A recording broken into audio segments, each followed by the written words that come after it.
4 months ago tonight, Hamas had launched its attack across its border into Israel, killing more than 1,200 people. Today, Secretary of State Antony Blinken returned to the region for the 5th time since the war broke out. As CBS's Ian Lee reports, he went there with hopes of resolving the conflict. Haven't seen him in a long time. Yeah. Antony Blinken met with Israeli Prime Minister Benjamin Netanyahu.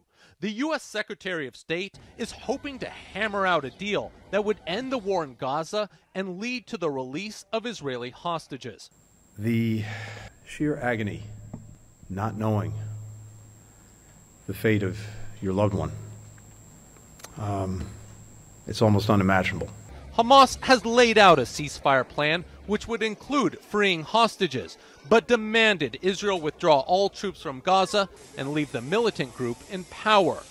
While there are some clear non-starters in Hamas's response, we do think it creates space for agreement to be reached. Netanyahu called the demands delusional and said only absolute victory can ensure Israel's security.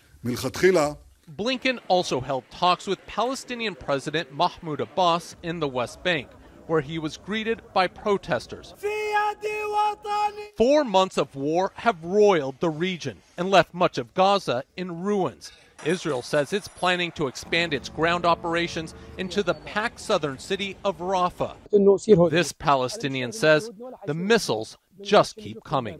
In Washington, families of some of the Israeli hostages gathered for the inauguration of a new friendship group between U.S. and Israeli lawmakers. The parents of a 23-year-old hostage called her the sunshine of their family. We are a strong family, and we are confident that Romy will be back home alive. But there's growing urgency for a deal, as Israel confirms at least 30 more hostages are believed to have died.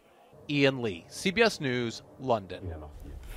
And speaking about the deaths in Gaza, as reported by the Hamas-run health ministry, Secretary Blinken says the toll on civilians remains, quote, too high.